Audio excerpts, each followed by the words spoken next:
So, Activision and Bungie have split up. Bungie will go its separate way, and much like CD Projekt Red, it will operate without an overarching publisher. And this time, unlike when Bungie split away from Microsoft many years ago, they will retain the rights to the Destiny franchise and assume full ownership and control. When they split away from Microsoft back in the day, Microsoft actually kept Halo, which sort of sucked, but whatever. Here's the thing. I've taken shots at Destiny 2 for being total garbage at launch, which it was. I'm not really beating around the bush, it was complete crap when it came out. I've taken shots at Bungie before, I've taken shots at Activision, but almost every single issue I've had stems from the central control scheme of Activision themselves. What Activision does is they annualize. They create predetermined timeframes and lay out top-down monetization decisions which result in a game releasing in an unfinished state, with the wrong mechanics prioritized, such as microtransactions.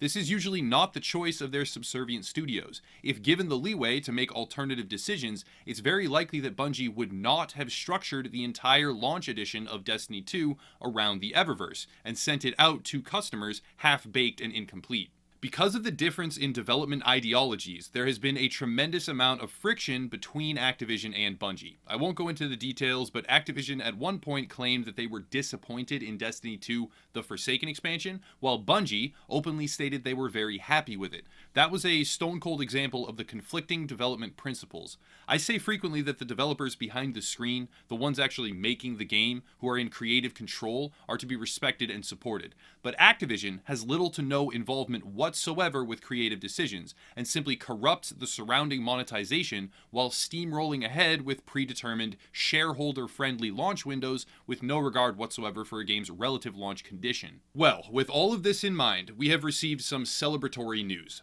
Activision has split away from Bungie without putting the Destiny franchise on ice, and this is honestly a better outcome than I ever could have hoped for or expected. But this is more than just a day to celebrate. This is a time to extrapolate what this may mean, since this development, in combination with some other key news coming out of Blizzard recently, paints the picture that Activision itself is collapsing. Before going further, I do have to say, though this is fantastic news, it is also a daunting situation for Bungie. Some of my favorite childhood gaming memories took place within the Halo franchise. To me, they are some of the best games ever created, and many others feel exactly the same way. But with this split raising everyone's hopes, the pressure is on for Bungie to produce something free from the oppressive yoke of Activision's greed. And I have every bit of faith that they are capable of doing so, but it's a turning point, and a very important one at that. Now, on to Activision. What is widely regarded as one of the most greedy and predatory companies in the AAA space, Activision has run multiple different franchises into the ground. They have corrupted IPs once beloved by millions to the point of perhaps no return,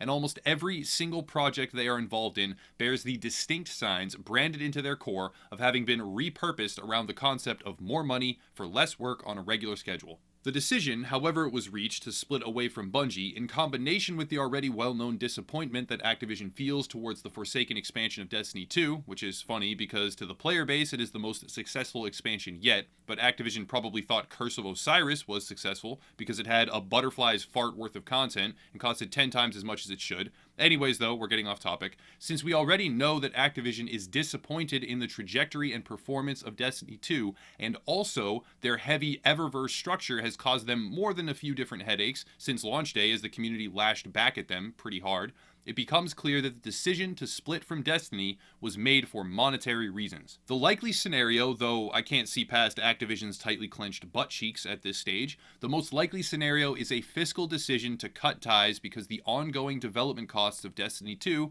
especially with the parallel friction between themselves and Bungie, were too high to support while maintaining their preset bottom line. Activision believes in reskins, it believes in cut content, resold for higher price tags, and microtransactions like never before.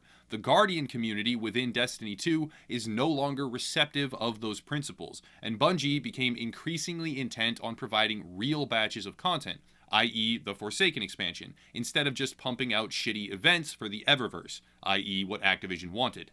Now, I could rejoice for 20 straight minutes about Bungie joining CD Projekt Red on the independent studio list, but now it's time to dive into Blizzard. It's been a developing story for quite some time that Activision has begun to exert increasing amounts of control over Blizzard. Does that sound familiar? And there's also been a massive amount of pressure on Blizzard to cut costs. Now, whether or not this is correlated to the massive market capitalization wipeout that Activision and many other tech companies for that matter have been hit with recently is not crystal clear, but Blizzard has now been offering employees a paid year's salary as an incentive to voluntarily leave the company. This story itself could be a whole video. Other creators have covered it, news outlets, you name it, but what it boils down to is an amicable way for the company to reduce personnel without going down the rabbit hole of 100 simultaneous layoffs, which would then spook investors even more, and possibly kick a snowball off a mountain that cannot then be stopped.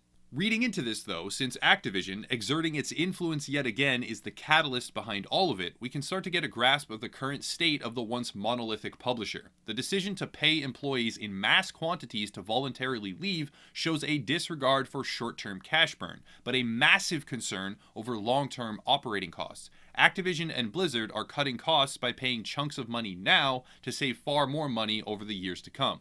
Again, this by itself might not be read into too much, but alongside the publisher surrendering the entirety of Bungie and the Destiny IP, yeah, Activision is imploding. Their overly aggressive monetization is catching up with them, and the longer a company has been climbing that ladder with worse and worse practices, the further they have to fall. Activision has a long way down. They of course have some colossal safety nets and steadfast IPs to lean on, but over the past many months, even a couple years now, myself and many other gamers as well have been speculating about a gaming market crash. In a video many months ago, I predicted a shift specifically on the AAA publisher level, since as a category, the AAA publishers, for the most part, have devolved to a point of being so abhorred by the community that they cannot continue to exist in their current state. Blizzard and Activision are in shambles, whether it's the Diablo franchise face planting into the dirt as they make a play for the mobile version. BlizzCon, we love Diablo. Our mobile devices keep us closer than ever to our friends, family, and loved ones. So we knew we want to use mobile devices as the platform for a new Diablo game.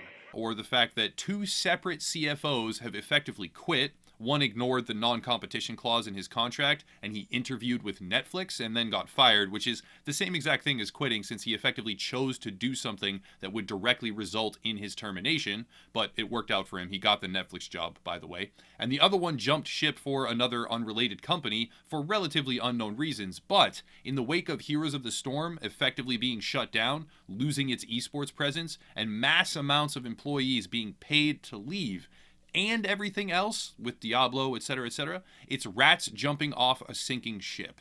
Activision runs their properties into the ground. It's just what they do. It's their business model. If yet another beloved franchise or studio were to be acquired by Activision, everyone would just roll their eyes and lament the inevitable loss of one of their favorite games or developers, because the tried and true track record of Activision shows exactly what they are all about. The Call of Duty audience, despite being receptive of Black Ops 4 initially, is now rebelling against them because of their sneaky addition of microtransactions, now that the review cycle has finished, by the way, and they locked in their player base.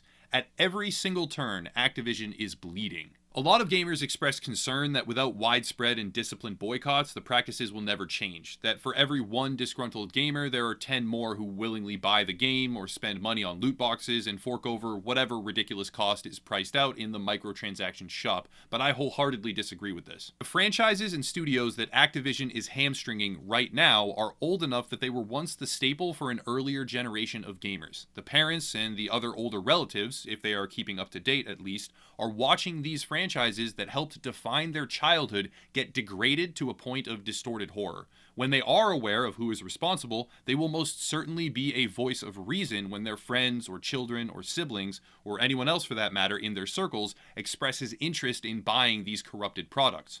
Gamers won't quit cold turkey, that's a fact. We can't pretend that the Call of Duty audience, for example, will evaporate overnight to nearly zero, but over time, the audience for these half-finished, overly monetized disasters is shrinking. And in an industry where consecutive quarterly profit growth with increasingly large increments is not only the norm, but the expectation, the stone-cold expectation by shareholders, a reduction in player enthusiasm and interest can be, and likely already is for Activision, a death sentence. Somewhere along the way, they perverted what AAA gaming is, and now they will suffer the consequences. I openly hope that more studios follow the same path as Bungie, or CD Projekt Red, that has been heralded time and time again as one of the brightest lights in the industry when it comes to consumer good faith and buyer security. Security, that is, in the knowledge that spending your money will be worth it. Bungie could very easily ascend the ladder to such a point as well. The two studios have some common ground. They are free from a AAA publisher, free from the likes of EA or Activision or Take-Two Interactive, and I catch myself strongly hoping that Rockstar and BioWare branch away from Take-Two and EA as well, though I know that's probably never going to happen. Imagine Treyarch in control of Call of Duty exclusively, or Rockstar controlling Red Dead 2 Online, BioWare free to make Dragon Age 4 without interference. The list is nearly endless, and I for one am hopeful that we will see a further reduction in AAA publisher longevity and influence, with an emphasis on the real, creative personnel being in control of the franchises we all know and love. If it can happen with Bungie and Destiny 2, it can happen again. Anyways, that's going to wrap it up for today. If you want to support the channel, there are a bunch of links down below: Facebook group, Discord server, gaming forums, and with the launch of Division 2 specifically, I will be streaming on Twitch again, so follow the Twitch channel if you're interested. It's down there as well. There are also a bunch more links to various things, but I'll cut it there and I'll stop rambling. As always, thank you for watching, and have a nice night.